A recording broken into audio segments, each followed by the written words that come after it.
시간 우리에게 주시는 하나님의 말씀은 마태복음 6장 9절 한 절 말씀입니다. 신약성경 7면에 있습니다. 마태복음 6장 9절 한 절의 말씀입니다.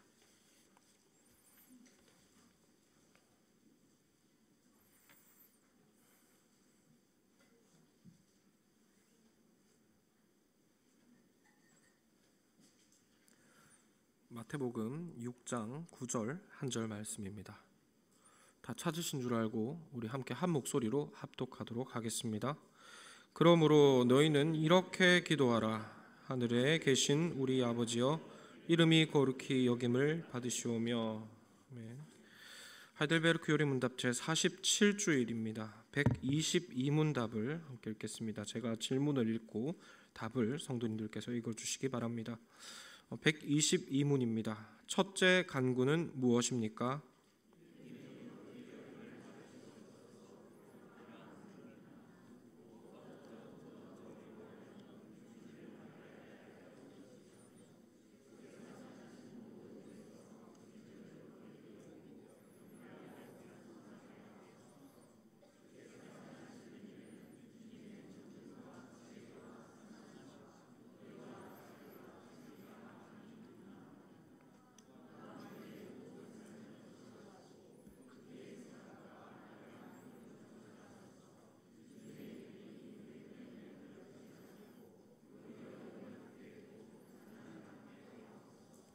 아멘.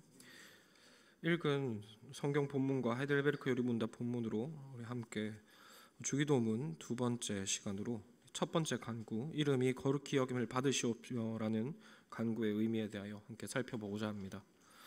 우리가 지난 시간에 살펴보았던 대로 참된 기도는 하나님과의 관계라고 했습니다. 교제이죠. 자판기에 동전을 차곡차곡 넣듯이 그렇게 하나님께 우리의 수고를 내어 보여드리는 것이 우리의 기도가 아니라고 했습니다. 우리에게 찾아오시는 전능자를 우리 아버지로 알고 또 그분을 우리 아버지로 부르는 것, 여기에서부터 우리의 기도가 시작이 된다고 살펴보았는데요. 간단하게 표현해서 이 참된 기도라고 하는 것은 우리 아버지이신 하나님과의 교제라고 할 수가 있습니다. 그리고 이와 같은 기도의 성격을 생각해 볼 때 기도 들으시는 아버지가 하나님이시기에 우리에게는 아쉬울 것이 없어야만 하겠습니다. 뉴스를 보면 이 아버지가 중견기업 사장 아니면 국회의원만 되더라도 그 자녀들이 못하는 것이 없어 보입니다. 죄가 있어도 없이 할 수 있고 무슨 하고 싶은 것들이 있다면 하는 일에 거침이 없습니다. 아버지에게 전화 한 통만 걸면 해결 못할 일이 별로 없죠. 하물며 우리 아버지는 천지의 창조주이십니다. 답답한 일이 세상에 무엇이 있겠느냐 하는 것인데요. 그러나 솔직하게 말해보면 현실은 사실 그렇지는 않죠. 하나님이 우리 아버지 되시며 이 전능하신 아버지와의 인격적인 교제가 기도라고 했는데 우리의 기도에는 좀처럼 시원한 응답이 잘 없는 것 같습니다. 오히려 기도는 응답되지 않고 없던 문제가 더 일어나 우리의 삶을 엉망으로 만들기가 일쑤입니다. 하나님이 정말 우리 아버지이시고 기도가 정말 이 전능한 아버지와의 교제라면 기도 한 번에 꼬였던 우리의 삶이 뜻대로 술술 풀려야 정상이지 않겠습니까? 그러나 현실은 그러지 못하다는 것입니다. 이것에 대해서 우리가 어떻게 받아들이고 또 어떻게 설명할 수 있을까요? 이에 대한 해답을 얻기 위해서 우리는 오늘 우리가 살펴보아야 할 기도, 곧 이름이 거룩히 여김을 받으소서라는 기도를 살펴볼 필요가 있습니다. 그리고 이 기도를 알기 위해서는 먼저 이 하나님이 거룩하시다는 것이 무슨 의미인가를 알 필요가 있습니다.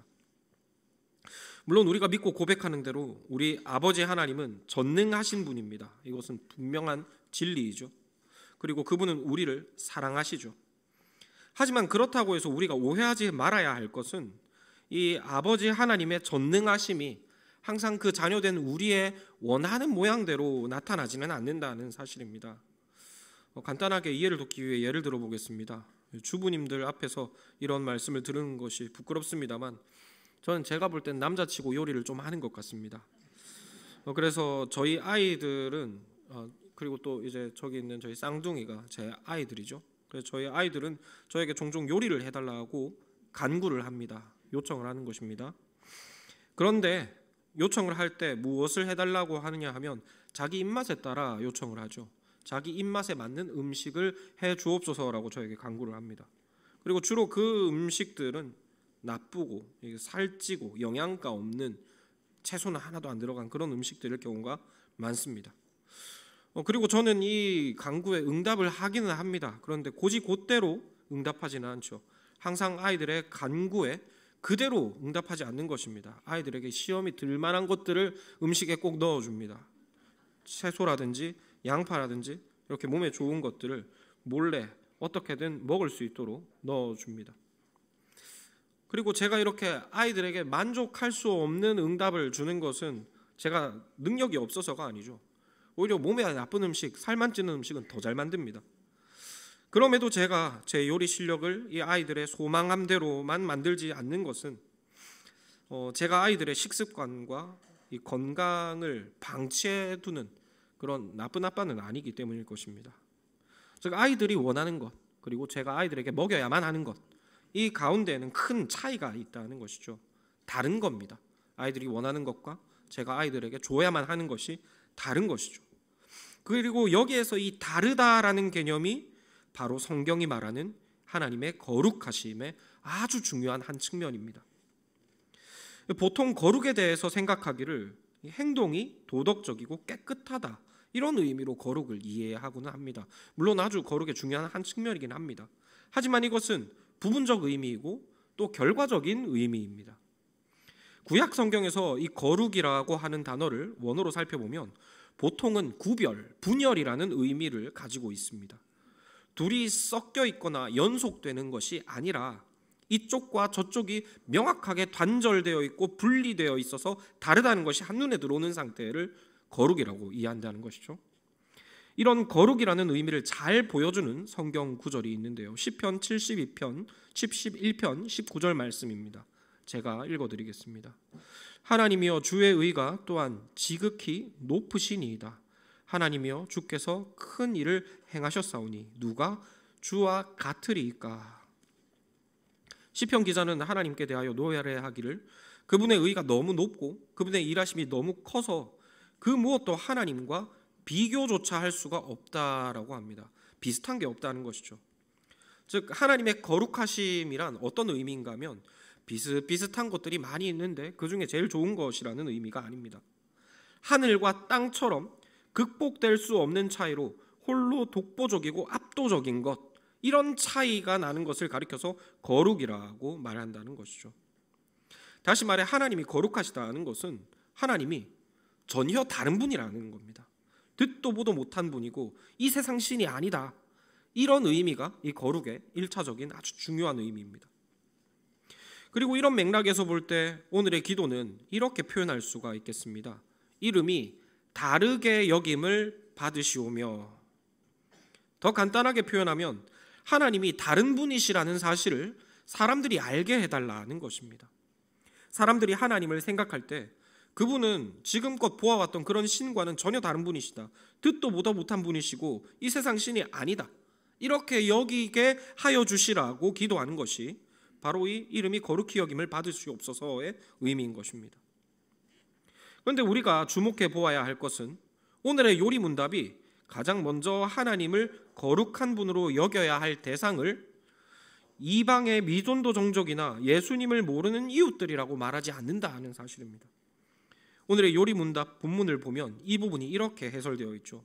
무엇보다도 우리로 하여금 주님의 이름을 바르게 알게 하여 주시오며, 즉 누가 제일 먼저 하나님을 거룩하고 다른 분이라고 알아야 하느냐 하면 정작 기도하는 우리 자신이라는 것입니다.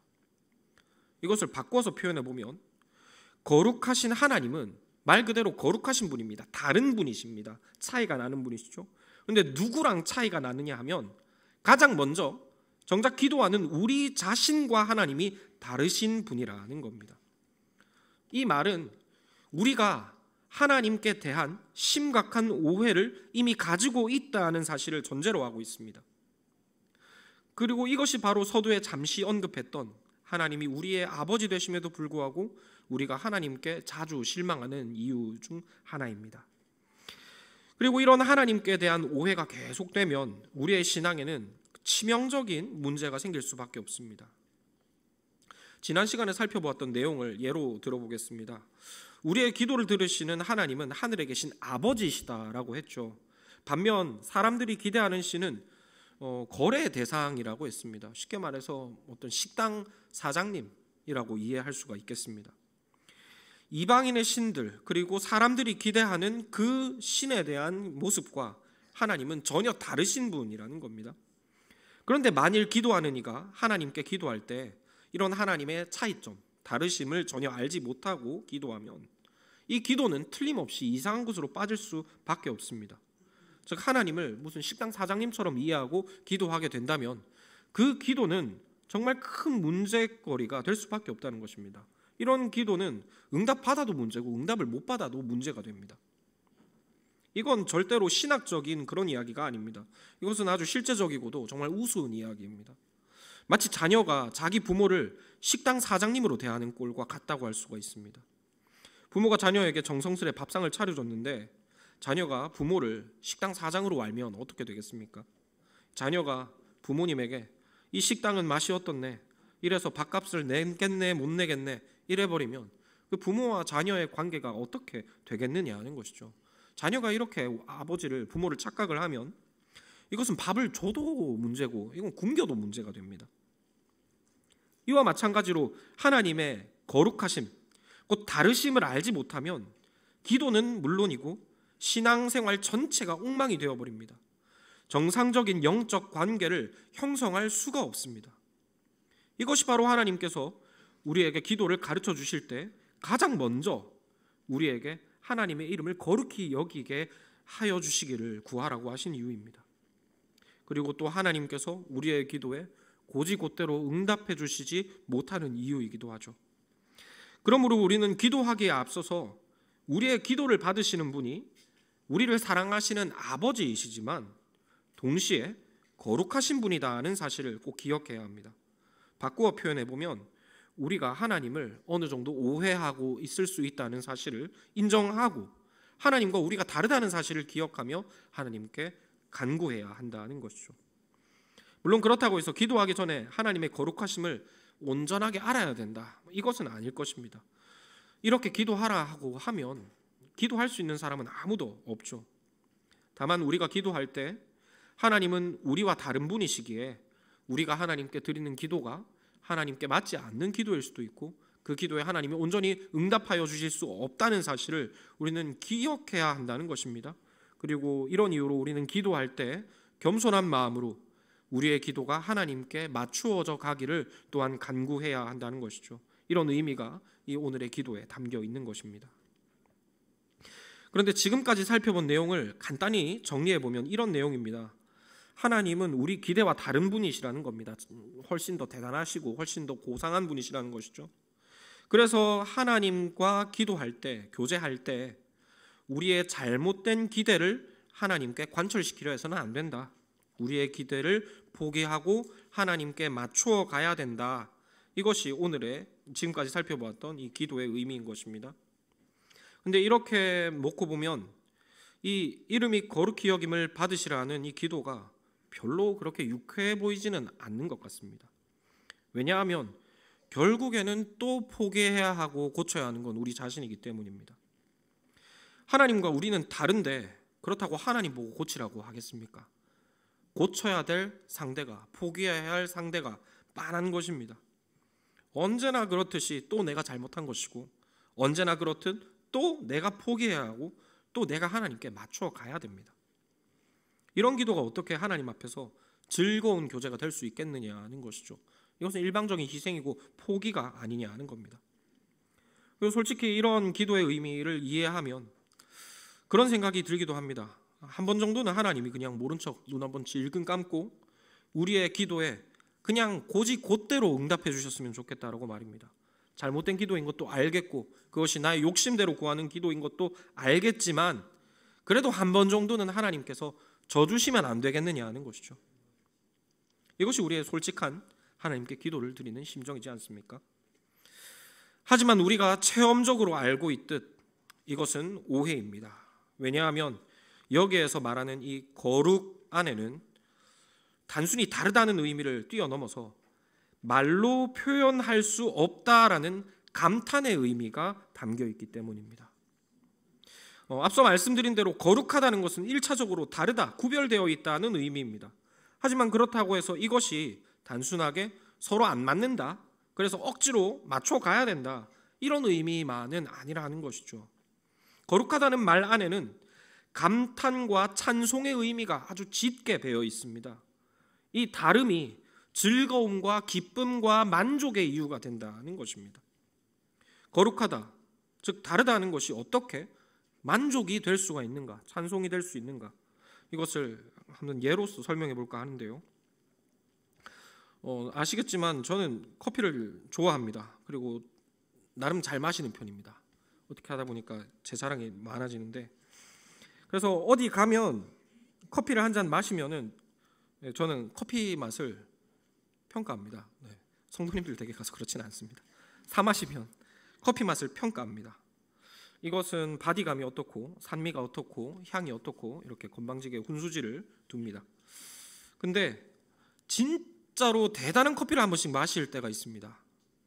그러면은 커피를 평가를 할 수가 없습니다.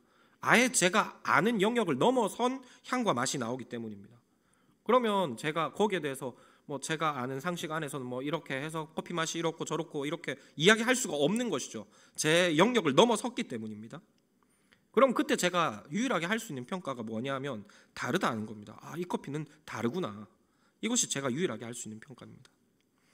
그 풍성함이 저의 지식과 언어의 한계를 넘어설 때 그때 할 수 있는 찬사가 바로 이 다르다는 찬사입니다. 즉 하나님이 거룩하시다, 다르다라는 말은 단순히 하나님이 우리 취향에 맞지 않다, 우리가 억지로 하나님께 끼워 맞춰 가야 된다, 이런 의미가 아니라는 것입니다. 하나님이 거룩하시다는 말은 감탄입니다. 구체적으로 이런 감탄이죠. 이사야 55장 6절로 9절의 말씀을 제가 읽어드리겠습니다. 너희는 여호와를 만날 만한 때 찾으라. 가까이 계실 때 그를 부르라. 악인은 그의 길을, 불의한 자는 그의 생각을 버리고 여호와께로 돌아오라. 그리하면 그가 긍휼히 여기시리라. 우리 하나님께로 돌아오라. 그가 너그럽게 용서하시리라. 이는 내 생각이 너희의 생각과 다르며 내 길은 너희의 길과 다름이니라. 여호와의 말씀이니라. 이는 하늘이 땅보다 높음 같이 내 길은 너희 길보다 높으며 내 생각은 너희 생각보다 높음이니라. 하나님이 거룩하시다 하는 것은 그의 능력과 지혜와 사랑과 그 모든 것이 우리의 능력과 지식과 상상의 한계를 훌쩍 뛰어넘었다는 의미입니다. 요리문답 책을 가지고 계신 분들은 오늘의 본문의 각주로 달린 성구들을 한번 쓱 훑어보셨으면 좋겠습니다. 거의 대부분이 감사이고 찬송이고 자랑입니다. 오늘의 우리가 살펴봐야 할 주제는 거룩 하나밖에 없는데 그것에 관한 모든 관련 성구들이 찬송이고 하나님께 대한 감사고 하나님을 향한 어떤 놀라움, 경탄함들이라는 것이죠. 거룩이 그런 의미라는 겁니다. 그러므로 하나님의 이름을 거룩히 여긴다는 것은 내 빈약한 능력과 지혜와 계획을 부정하고 측량할 수 없는 하나님을 기대한다는 의미를 포함합니다. 그리고 이와 같은 거룩에 대한 감각은 이미 우리의 삶 속에서 익히 체험되어 왔습니다. 하나님의 거룩하심을 다 알지 못하는 우리는 사실 일상의 삶 가운데서 우리의 수준을 따라 하나님께 구하는 것이 보통입니다. 표현하자면 하나님의 이름을 거룩히 여기지 않는 기도를, 이 세상의 수준의 기도를 하나님께 몹시도 간절하게 드렸다는 것입니다.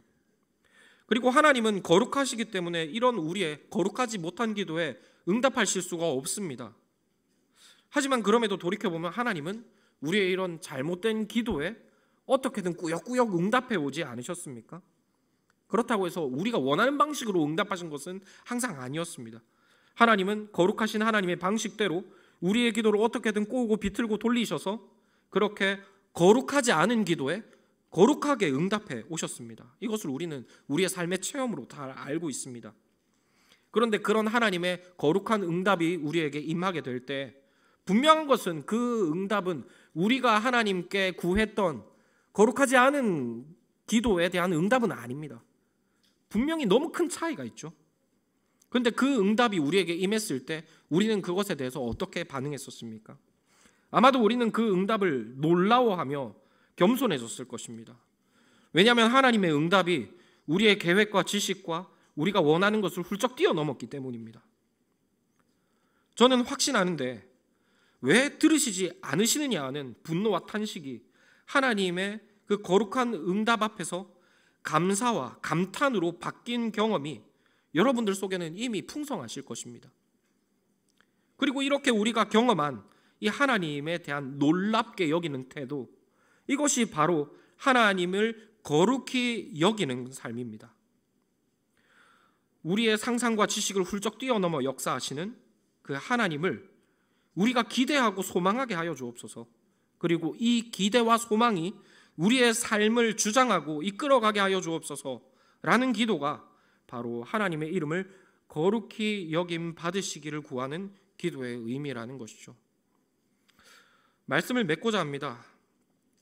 말씀을 준비하며 그런 생각을 많이 해보았습니다. 아마도 지금 이 한국교회에 가장 필요한 기도가 바로 오늘 우리가 살펴본 기도, 이름을 거룩히 여기게 하옵소서라는 기도가 아닐까라고 말입니다. 저는 감히 판단하기를 지금 한국교회는 거룩함을 잃어버렸다라고 생각합니다. 물론 누구나 다 그렇게 평가하죠.